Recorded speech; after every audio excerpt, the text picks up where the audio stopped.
to welcome you to Medicare Planning, Understanding and Optimizing Your Options. And we'd like to introduce Mark Gottlieb, who is with the Gottlieb Insurance Advisory. Mark, take it away. Yes, good morning, folks. Glad to have you here today, and glad you could join me for this event. And I'm going to get the slides up here. And there we go. So we're going to try and do an overview of Medicare and what you need to know, and try to learn some of the details of the program.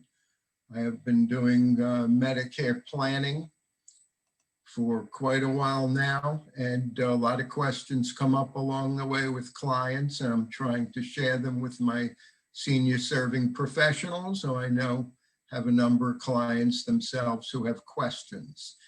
Just by way of a brief introduction, I have many years of experience both in the health services and insurance industries.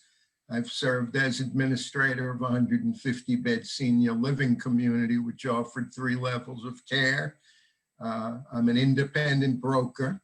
I offer multiple products from a range of well-rated insurers, so I'm not here trying to sell any company's particular product.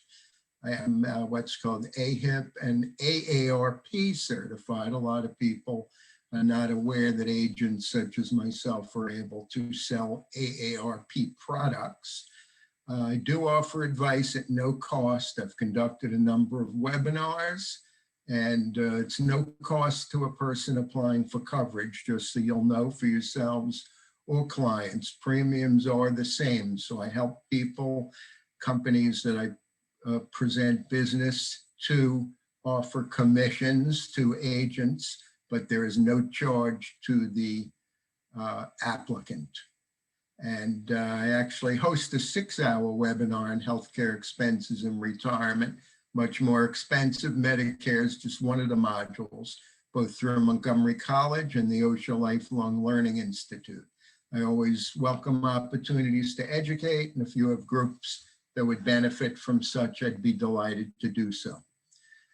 Just as a brief overview, Medicare has the 4 components: A, which covers hospital short-term home care, short-term skilled nursing and rehab, and hospice.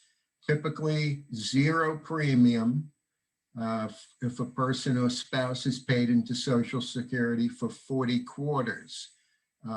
People who have not paid into Social Security and want to buy Medicare can still do so. Then B is outpatient ambulatory, now covers observation in the hospital setting. That's something I'll talk a little bit more about, which is a very controversial area in terms of reimbursement, outpatient diagnostic, and therapies. So there's Part B monthly or quarterly premiums can be deducted from Social Security check, and it's approximately $145. Actually, it's $148.50 at this point. And then you can pay additional amounts, which I'll get to shortly. There's a program I'm sure everyone's aware of called Medicare Advantage. That's also called Part C. So when people say, well, why are you telling me about A and B and then a prescription drug plan and maybe even a Medicare supplement plan, why aren't you talking about C? Somehow they slid, the government slid the C in there as an alternative to Medicare supplement into Part D. So we'll get into that in a little bit greater detail. Part D prescription drug can be offered either standalone or with a Medicare Advantage plan. These slides can certainly be made available as I tell people who attend my webinars and classes. There's an awful lot of detail in this. I try to narrow it down without not educating people about some of these details. So I'm available for consultation through email. I can offer this presentation to you as well.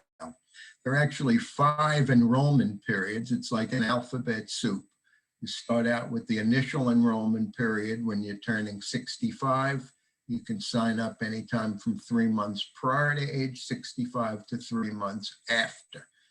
You do not have to sign up for Part B if you have what's called creditable coverage, meaning as good as what Medicare will offer. Generally, if you have a full insurance plan, say through an employer, that would be considered creditable coverage. So people would keep that coverage and then eventually apply for B.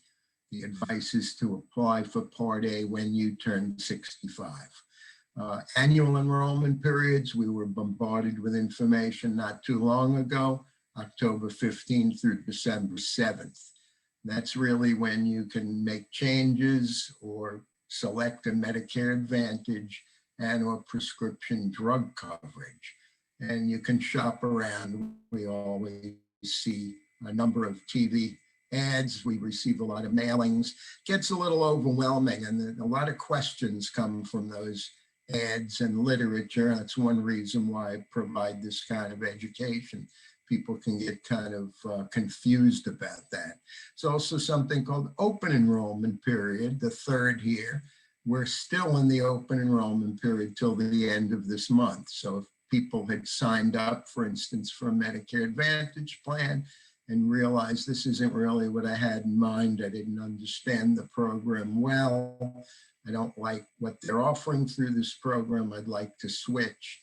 Open enrollment period gives you a chance to do that. There's special enrollment period, so you don't have to wait for any calendar segment. If you enter a special enrollment period, you can get your coverage anytime. So you lose your employer coverage, lose coverage through a spouse, you change your address, then that triggers a special enrollment period. Then there's general enrollment period. If you miss certain other periods when you were supposed to enroll, you then have to wait to sign up in anywhere from March through June. Then the coverage doesn't start till July 1. So I've certainly worked with some people who've missed deadlines, and they then have to kind of sit and squirm waiting for July 1 to come around again to get that coverage, especially for Part B.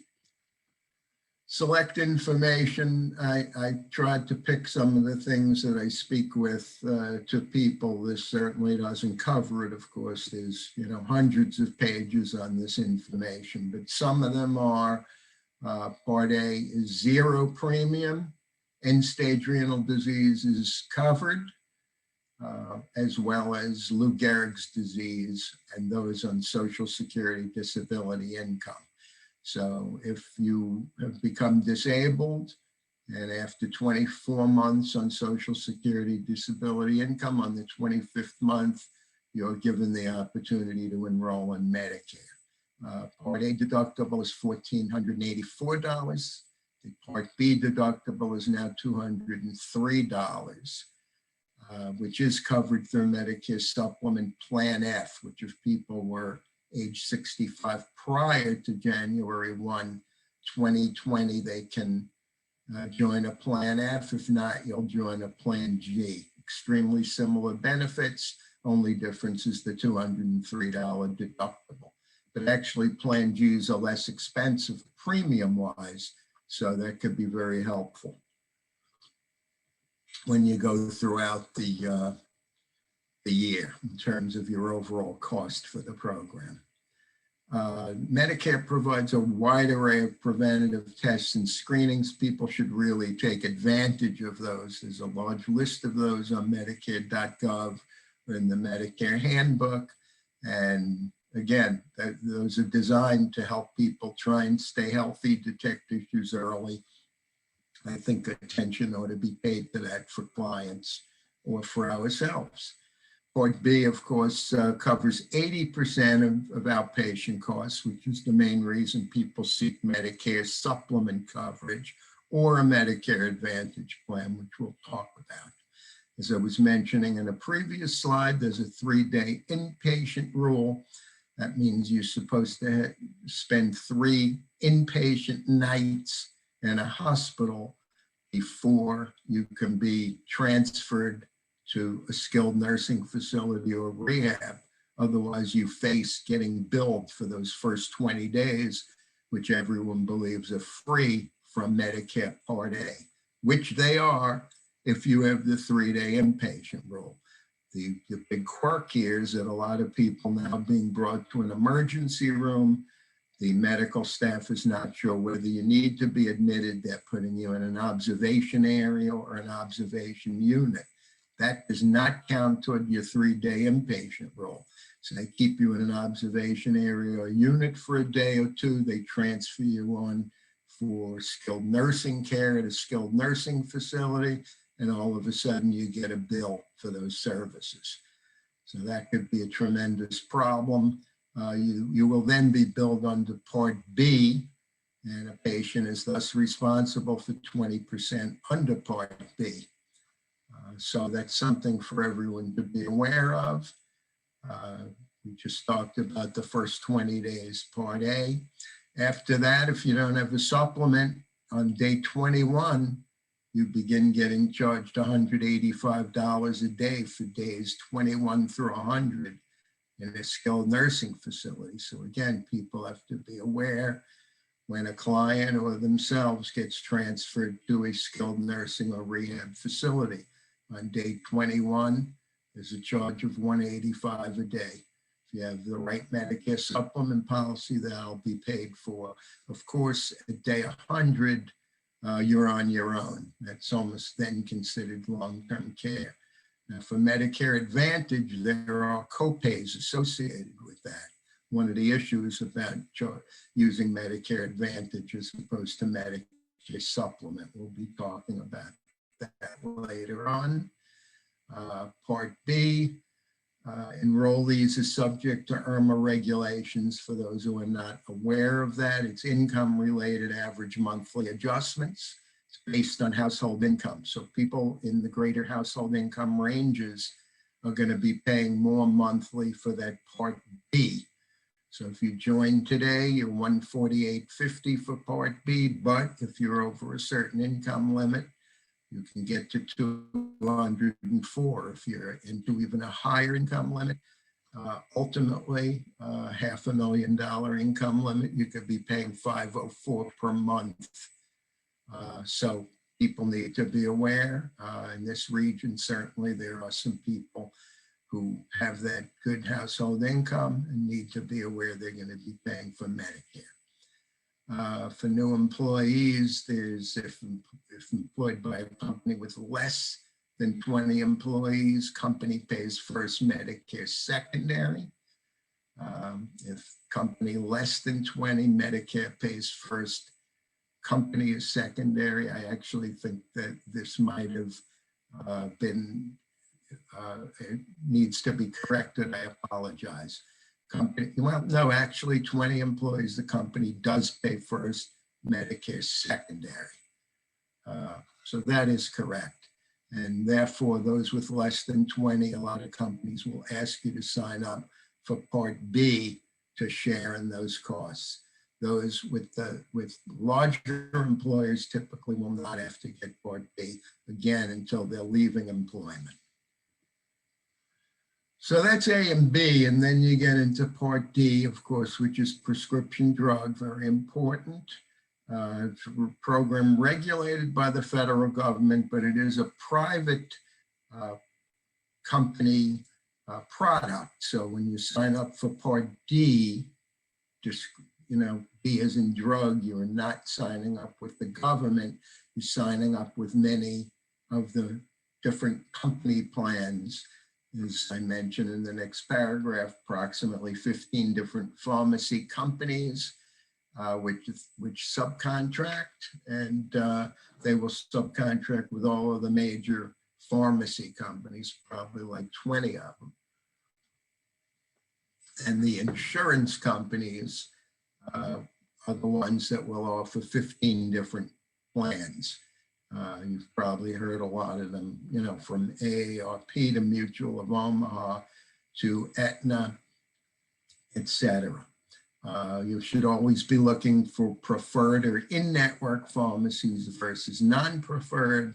Also, you want to make sure yourself or your clients have generic, if at all possible, versus the brand drugs, because the prices are going to be significantly different. There are generally 5 tiers that the different drugs fall into.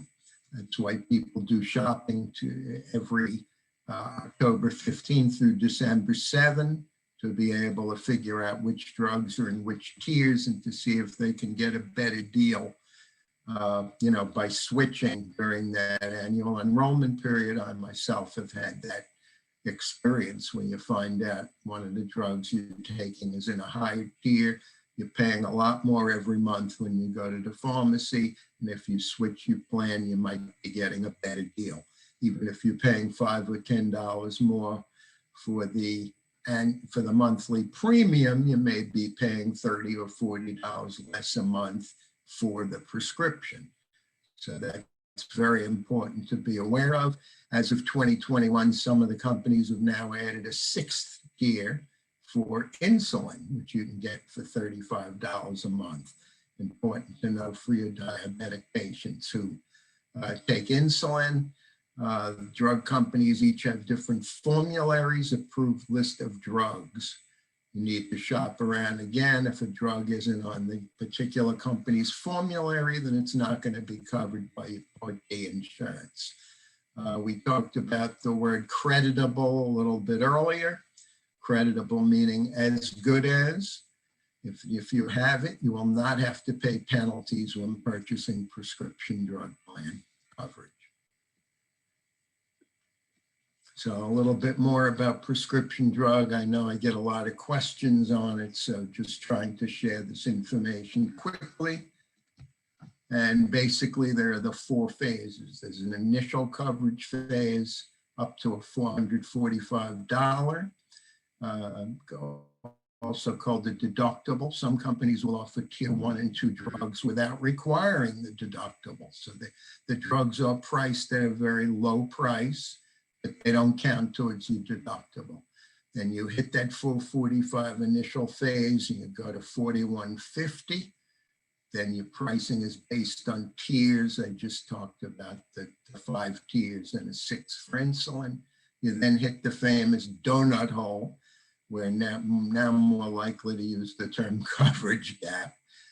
Starting at the 4150, there's a bit of a $20 difference there in what I wrote in, but that should be the same.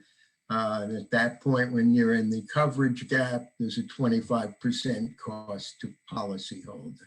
There are true out-of-pocket calculations, so that is how they determine the amount of money that you're putting out during that coverage gap.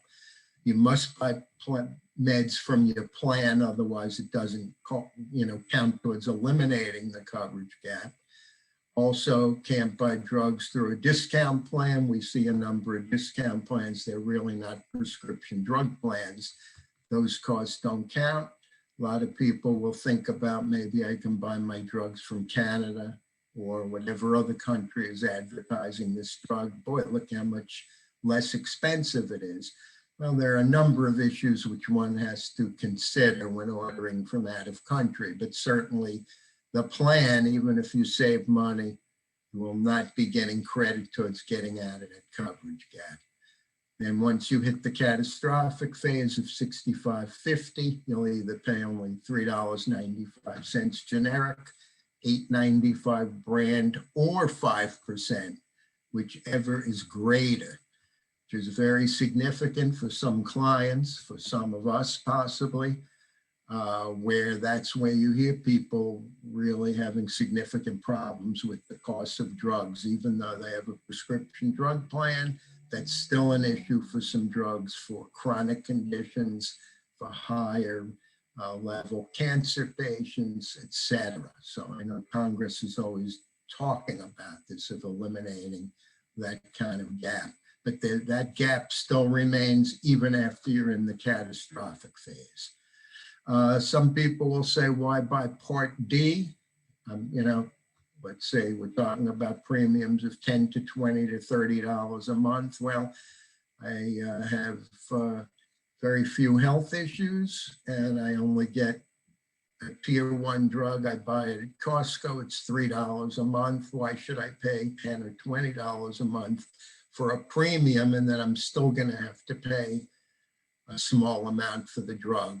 I give them two answers. One is there are penalties if you do not enroll in Part D prescription drug coverage in a timely manner. So over time, those penalties will increase, and then you will have to pay elevated premiums for the rest of your life. Number two, if you don't enroll, an emergency or some kind of chronic condition should crop up, then you're going to have to pay retail for those drugs, which are mind-boggling in terms of the cost until you get to the next annual enrollment period to be able to sign up for a drug plan. So my advice is typically join a prescription drug plan, but join a very low expense plan, but at least access to drugs without having to pay retail until you decide to change to another plan. Something called the Medicare Plan Finder. It shows the best deals. Everyone who's doing shopping, typically during annual enrollment period, should be going on the Medicare Plan Finder. I will occasionally do it for people who can't do it themselves. It's a fairly easy and comprehensive approach to figuring out how much your drugs are going to cost. It will show you all the different drug plans out there available, and it will tell you not only premium, but expected out-of-pocket costs. So it's a very, very useful tool for those of you working with clients. Then, of course, going back to the catastrophic coverage phase issue, I'm taking tremendously expensive drugs. I can't afford them. What do? There are state pharmaceutical assistance programs.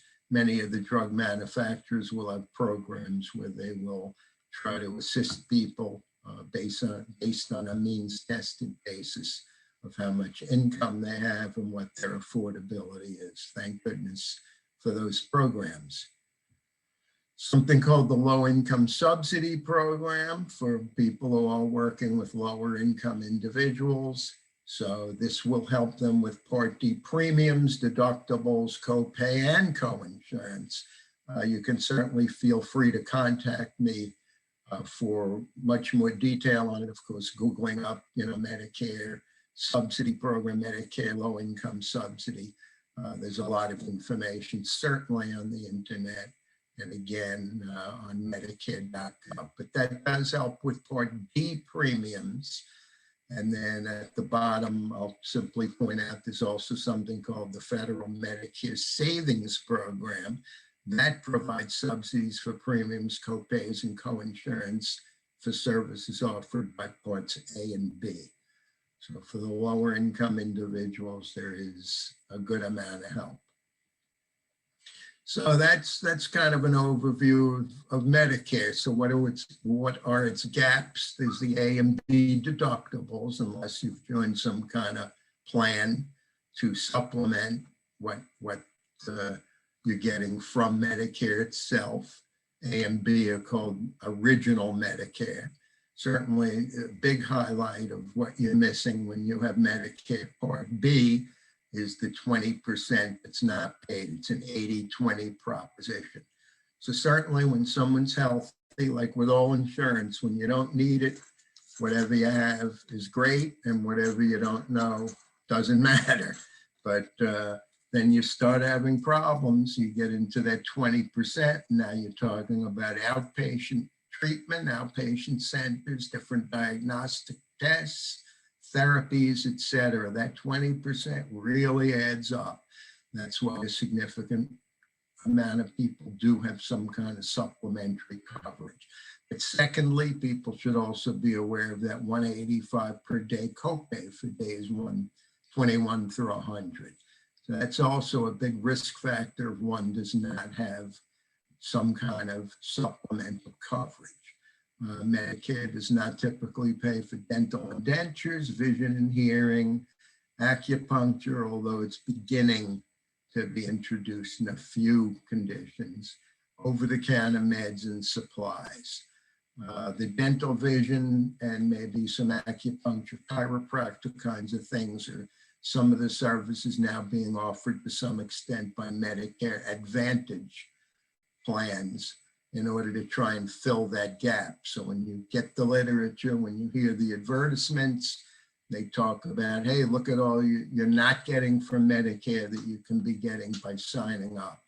That's what the target they're trying to accomplish when they're getting you to sign up. Pluses and minuses, we'll be talking about them very shortly. Then, of course, the great unknown, long-term care. Medicare does not pay for long-term care. Again, it'll pay up to 100 days in a skilled nursing facility that's not considered long-term. After that, people are on their own, unless they fully are enrolled in Medicaid and they qualify both financially and medically. Then you're talking about Medicaid being able to pay for nursing home level of care, which is the last place, of course, people would really like to receive their care. But in any case, long-term care is the great gap. And that's a topic for a different day. So really the options, and a lot of times I'll talk to people, make these presentations, and they'll point out, yeah, well, I've worked for the government for 30 years. Do I really have to get one of these plans? Well, if you have a retiree health plan, that's another whole subject, and the retiree health plan may well cover, you know, what you need without having to join a Medicare Advantage plan, buy a Medicare Supplement plan, etc. So you really need to be aware of which retiree health plan you're in. There's both government retiree plans, such as through, you know, they're all through OPM, the mail handlers, GIHA, etc. Federal employee health plans. So you really need to know what they offer. I had put a link on the previous page. You can hit that link and all of a sudden you're into a list of about 150 different options of government plans. So when people say, well, I have a government plan, do I need anything else? And the answer is really, it depends. You really need to study what kind of coverage you have. Other than that, you're looking at, you know, I can keep my A and B, add D, take my chances on the supplemental side, get a supplement with a Part D, get a Medicare Advantage plan, which has prescription drug built in, otherwise known as MAPD. Or there's a new option, very little known right now, is Medicare Savings Account. I'll be touching on, and then you will still need a standalone, what's called a standalone prescription drug plan. Prescription drugs are not built into the Medicare Savings Account. So a little bit about Medicare Supplement Plans. Would anyone have a question at this point quickly as I ramble through these slides? Yeah, let's see. Deborah Miller says, may we receive a copy of the slides and video of the program? We are recording it, and we can definitely email you a copy of the slides at the end. All right, well, that's an easy answer. And again, I make myself available to supplement these slides, no pun intended. So you can get these. They still only summarize, you know, a lot of the details. So at the end of the presentation, I think I have my email address, my contact information. Steve has it as well. Delighted to always provide any assistance I can. So basically Medicare supplement plans, now you're going to try to cover that 20%. You're going to try to cover those days 21 through 100, should you need them in a skilled nursing facility. And there are other categories as well. Now, Medicare supplement is also known as MEGAP. So occasionally I'll get that question, well, should I buy a Medicare supplement plan, or do I need to look for a MEGAP plan? And the answer is it's one and the same. Medicare supplement plans means they supplement original Medicare A and B. MEGAP means it's filling in those gaps, which we just spoke about, one and the same plan. So they basically will cover, some of those costs that we already talked about not being covered by original Medicare. You will typically sign up for a Medicare supplement plan when you sign up for Part B. And in fact, there's guarantee issue or no underwriting if purchased within the first 6 months after signing up for Part B. Otherwise, they're underwritten. So, someone has been in A and B, but they've decided, I'm going to hold off on getting a Medicare supplement. I'm fine. If there's some out-of-pocket costs for things, I'll incur them, but then they decide they better look for a Medicare supplement at some point in their life. And now the first big question is, have you been in Part B for more than 6 months, or do you have a special period? If not, the answer is you will be underwritten, meaning they will look at your medical records, just like when they apply for life insurance or for long-term care insurance. So these private insurance companies that offer Medicare supplement do not have to offer you a Medicare supplement plan. Hey, Mark, Yes.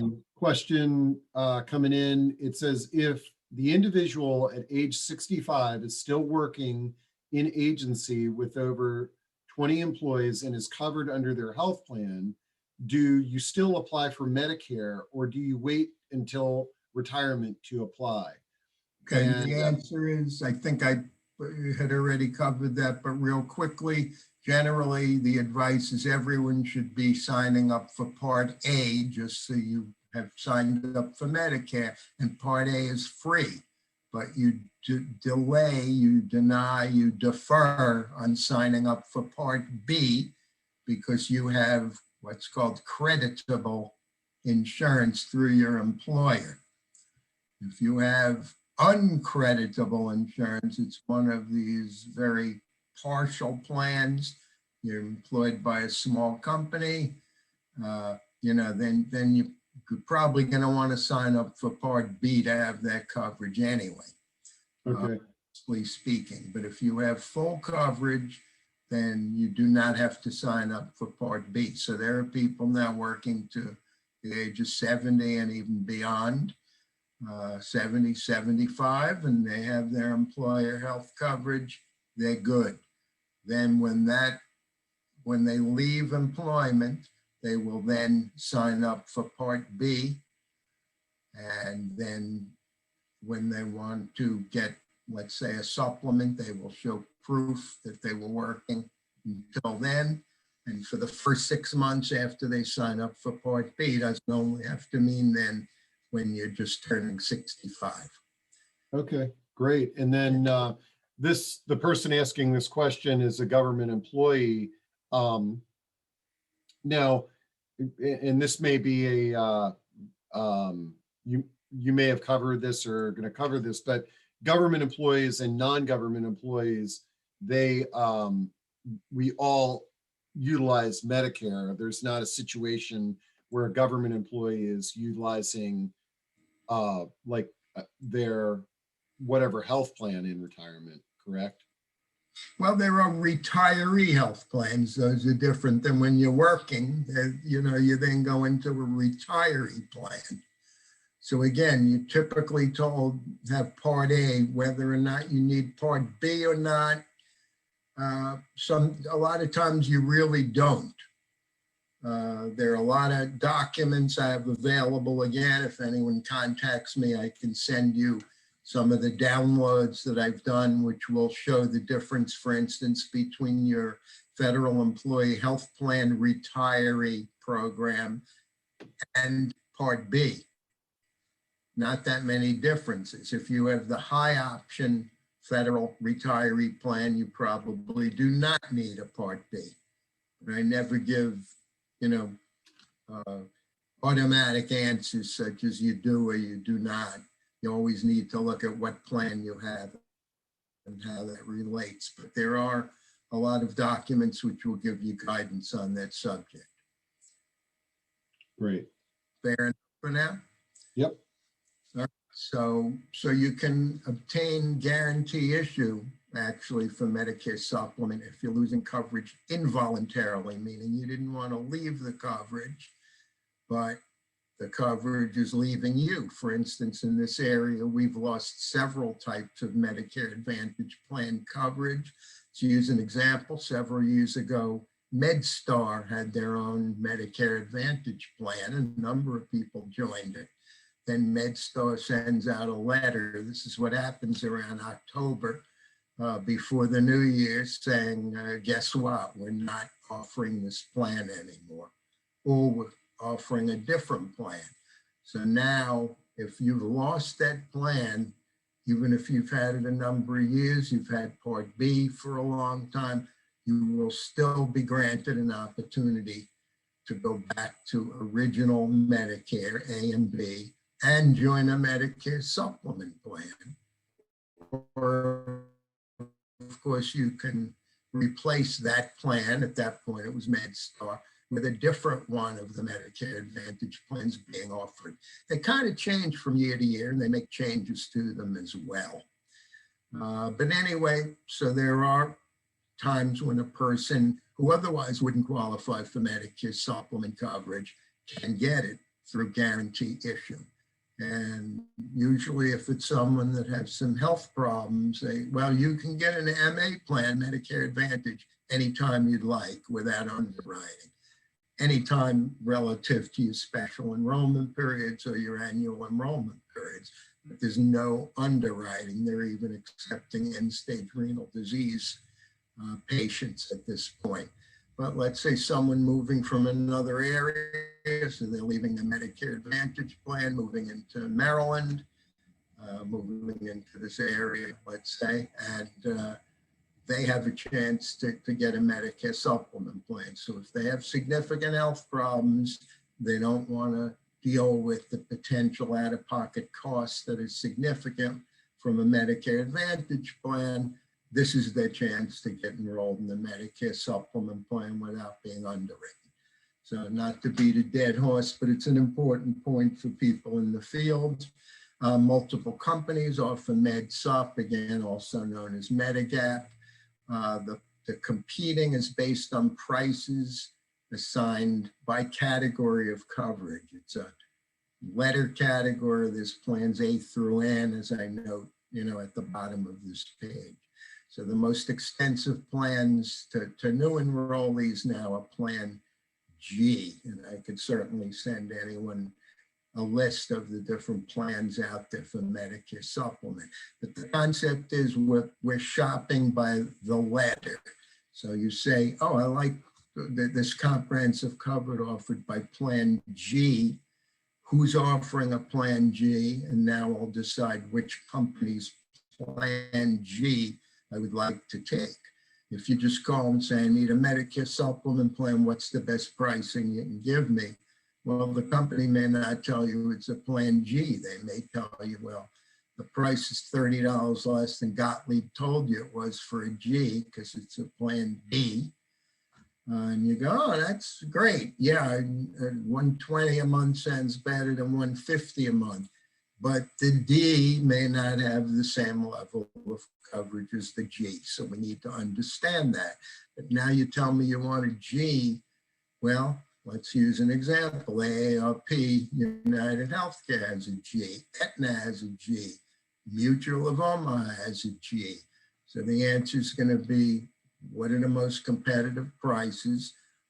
And are there any value-added services? For instance, lately, I've been selling a number of people AARP, a very competitive price, few dollars more than Aetna, but they have created a package of value-added services, which I think are worth those couple of bucks extra.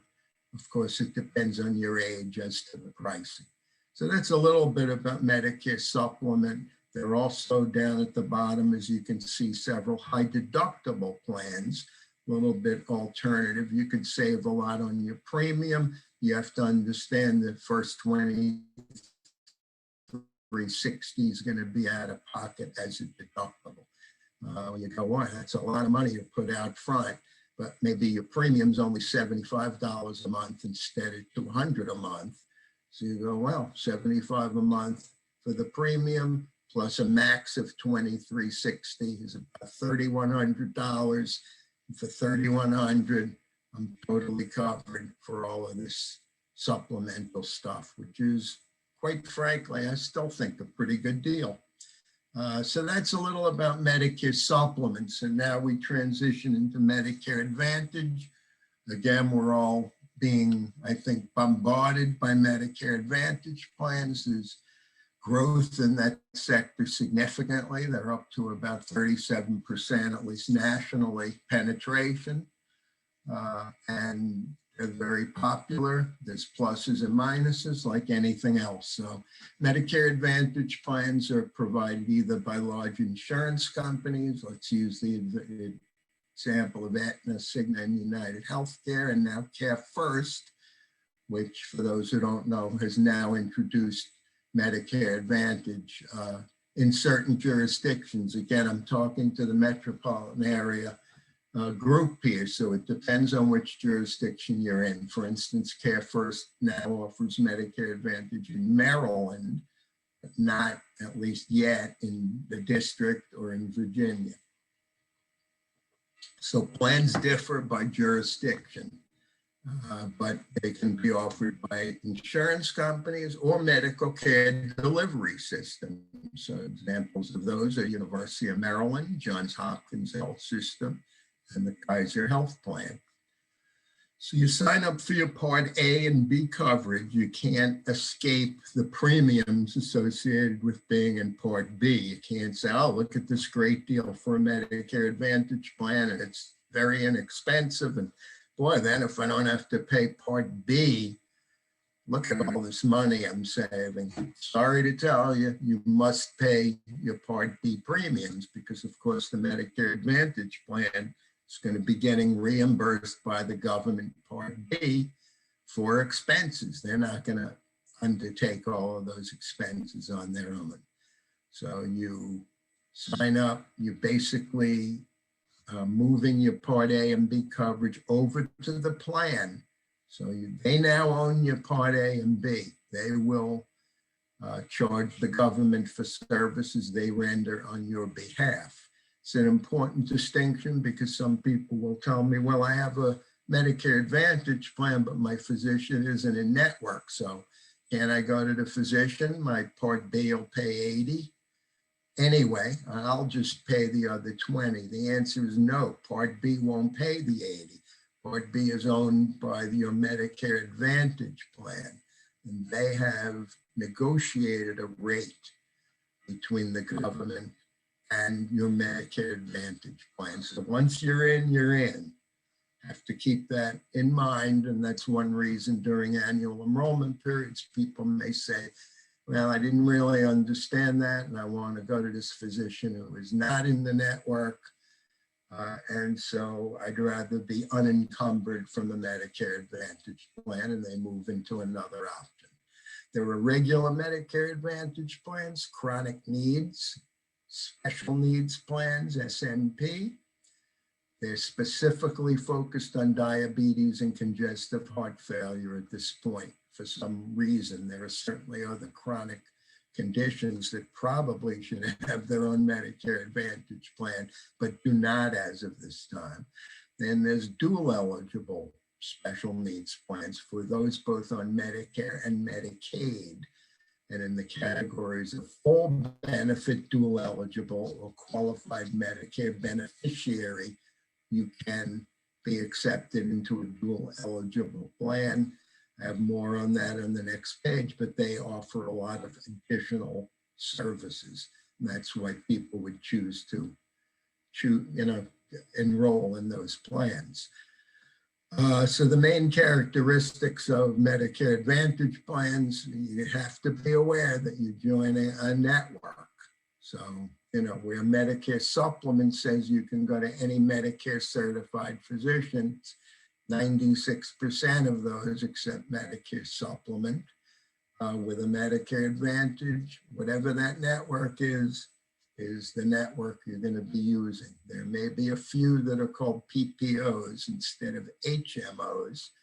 So they will allow you to go out of network, but at a significant cost. So if people are looking to control cost, that's kind of an issue if you're joining a PPO. And there are the out-of-pocket costs, the deductibles. Well, there are no deductibles for most things, but co-pays, co-insurance, and OOP max, out-of-pocket maximum. So prices are consistent regardless of age. So if you call me about a MEGAP or Medicare supplement policy, I'm going to say, well, depends on what age you are. It's a different price if you're age 65, 68, 73, 82, etc. Consistent pricing with a Medicare Advantage plan. So as you age, it becomes a better deal, because if the premium's the same and they could be low, then to get to the point where there's an out-of-pocket max is going to be a lot shorter distance. And so it might be a much better deal for you. Medicare and Medicaid dual eligibles, the premiums are actually zero. Plans, again, differ by jurisdiction, county and state. I may be talking to people in 3 different jurisdictions here today. So the plans may be different. Advertisements can be confusing. For instance, I sit here and see plans talking about United Healthcare Medicare Advantage. Someone calls me and said, I'd like to discuss the United Healthcare Medicare Advantage plan along with some others. And I will say what jurisdiction you're in. And if you're in Montgomery County or Princeton, in the state of Maryland, for instance, I think even in the district, they don't have United Healthcare Medicare Advantage plans, but in Virginia, they do. So you have to know what jurisdiction you're in. Again, there's also no underwriting. So if a person cannot be underwritten for Medicare supplement, if they'd like a Medicare supplement, at least thankfully, you can at least get into a Medicare Advantage plan. You will have the additional add-on co-pays and everything, but at least you'll have some coverage with an out-of-pocket max. So that's the big distinction about the HMOs. They talked about those versus PPOs. In regular plans, again, you're seeing advertisements. They're talking about added value services. That's one reason a lot of people are moving into Medicare Advantage plans. They'll get some dental. They'll get some vision, hearing, nurse hotlines, fitness club memberships. Very attractive. People should realize, the advertisements may make you think, hey, I join up and now I can get my root canals done and my periodontal work that's been sitting here waiting for me to get covered. Will not cover that. It's basically a preventative dental fluoride treatment, set of x-rays, a couple of things of that sort. Several of the companies do offer add-on dental coverage for somewhere in the $30 a month extra vicinity, which will give you access to dental, usually in the 1,000 to 2,000 range. There was one plan that was actually offered $3,000 in dental. Of course, the premiums were higher as well. Now, the add-ons for dual eligibles are really great. And again, so there's the great opportunity for people who are lower income, they're dual eligible, both Medicare and Medicaid. In addition, so you say, well, I have Medicaid, it's paying for everything anyway. Well, with a dual eligible plan, you get all of these add-ons as well. They'll provide transportation to some extent to appointments, medical appointments. They'll offer meals after hospitalization for up to a week, money for over-the-counter supplies and durable medical equipment, dental in the vicinity of 1,000 to 2,000, may include dentures, may include hearing aids, sometimes personal emergency response devices.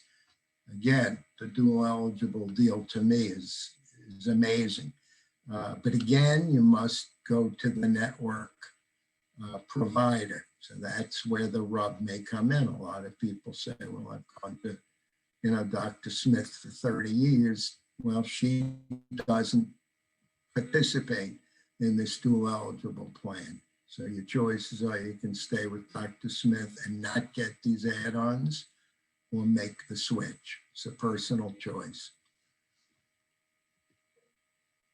So the Medicare Advantage plans, you're looking at, quite a range. And again, it will depend on the jurisdiction, but you're seeing plans from Aetna, from Care First, as I mentioned, at least in Maryland, Cigna Health Spring.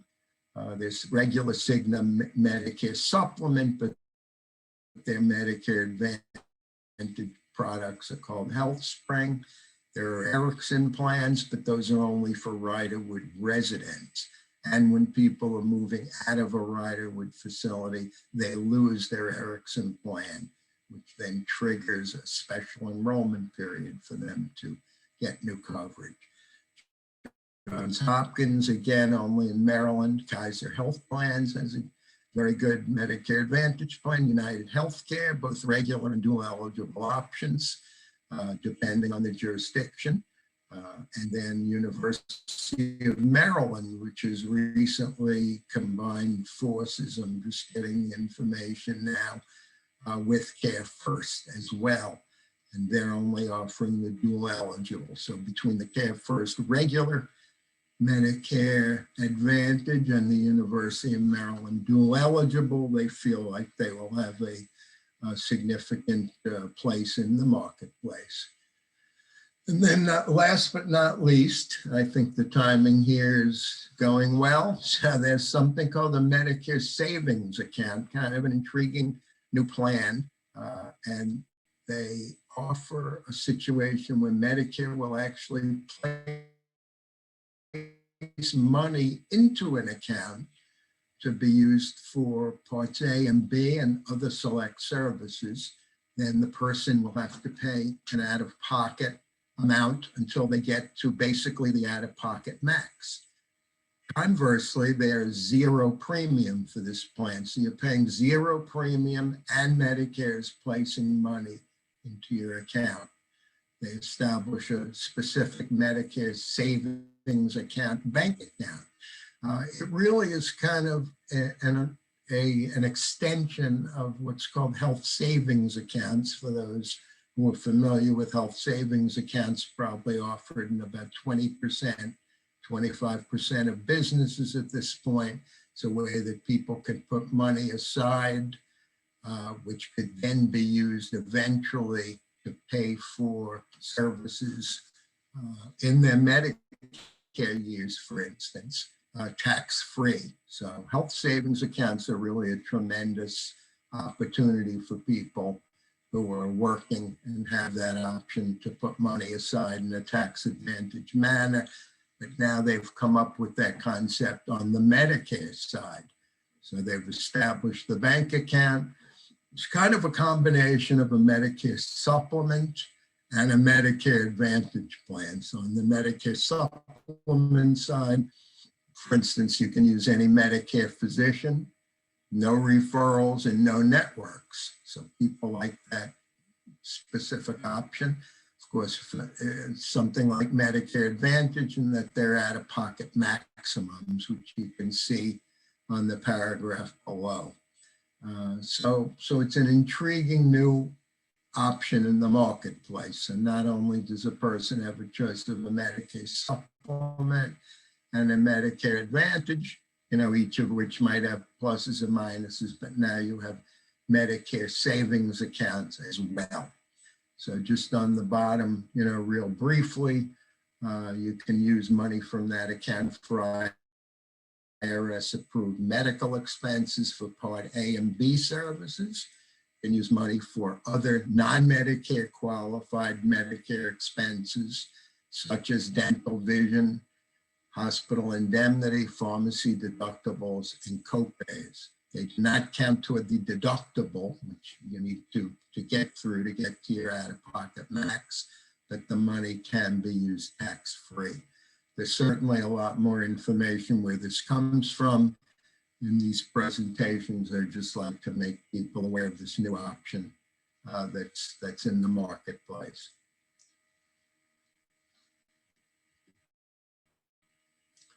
So I think this kind of summarizes the discussion about the supplements in the Medicare Advantage Plan. Should I join one of these things? And I'll say join or don't join.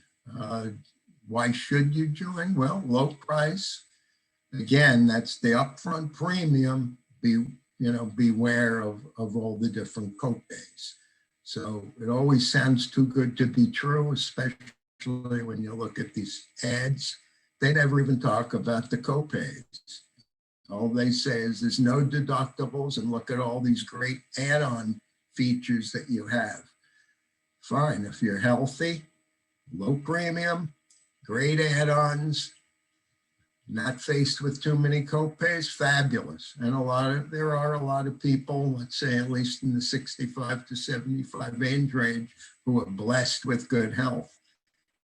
I don't know about the percentage. I think we all know a lot of people are not blessed with such great health. But for those who do, you're going, wow, look at this. Maybe I'll pay 30 or 40 for my Medicare Advantage plan. They're going to give me $200 for an eye exam and glasses.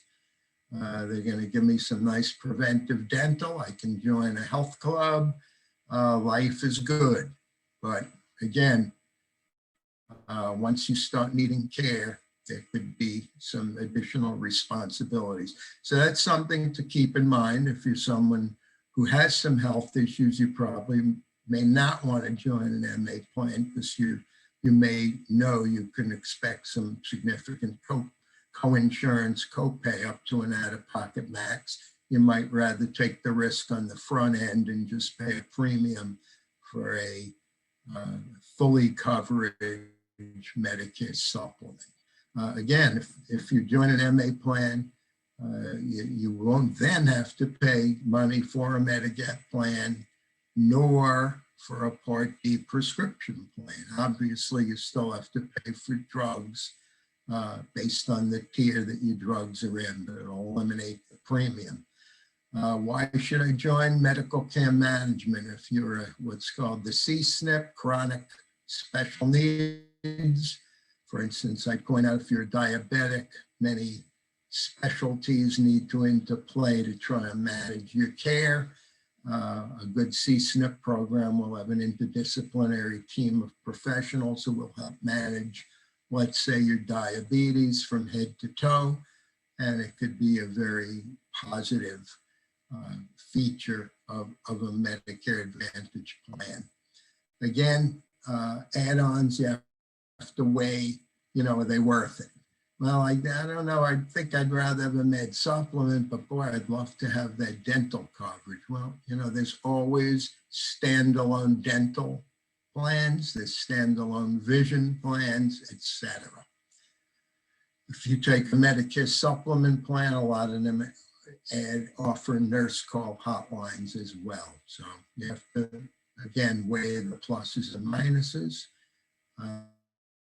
These plans do provide an out-of-pocket maximum protection. So, if you don't want to pay the fees for a Medicare supplement plan, you can get a MEGAP plan for much less. You may have those additional out-of-pockets, but at least you hit an out-of-pocket max. If you don't have a Medicare Advantage plan, there's no out-of-pocket max. So there's reasons to join or not join. Again, issues with joining the network restrictions. I'll also offer the thought that if you have clients or yourselves go out of area for let's say at least a portion of the year, let's say to spend time with adult children, with grandchildren, you do a lot of traveling, then an MA plan is not going to be your best option because they're local networks. They will cover an immediate emergency, but not beyond that. So out-of-pocket costs, actually I need this is one that got past me in 2021. Some of the out-of-pocket costs have now gone up to $7,500, as if 67 wasn't enough. So there are some risks. Some examples of out-of-pocket costs will be if you have a hospital inpatient stay, be in the vicinity of $300 a day for days 1 through 5. Some may be days 1 through 6. You need an MRI, copay may be $300 or thereabouts. These are all dependent on which plan you select. $250, $300 if you're going for an ambulatory surgical procedure. So again, these cost components can add up. Whereas if you are in a Medicare supplement plan, a comprehensive plan will cover all of those 100%. So that's my presentation. I'm right at around 12:30. Feel free to contact me for more input. As I say, I download a lot of materials as I put my presentations together and work with clients. I'm always happy to share them. No fees, no obligations for any consultation, or if you're referring me to any clients, no fees, no obligation. Anything that's paid for, if someone should proceed and purchase a product, commissions are totally paid by insurance companies, nothing from the client. And that's really my presentation here in 1 hour. So that worked out beautifully. Steve, we have time for a question or two if anyone has any. Yeah, we do. So if anybody's got a question, either throw them into Q&A or throw them into chat, and we'll address them. But also, I will make sure that Mark has all the emails from the people that registered, and so you can email out the PowerPoint, and then you can follow up with him with any additional details. And we are recording this, so we'll have the recording available here shortly as well. I don't see anything. It's a sign of a very thorough presentation when you don't have a bunch of questions rolling in. So I hope that's the case, but again, as you review the materials, things may come up. So yep, feel free to give me a call or an email. Great. All right. Well, Okay, we will. Attention. Thank you all for attending. I hope you found it useful. Great. Thanks a lot. Bye. Appreciate it. Have a good day, everyone.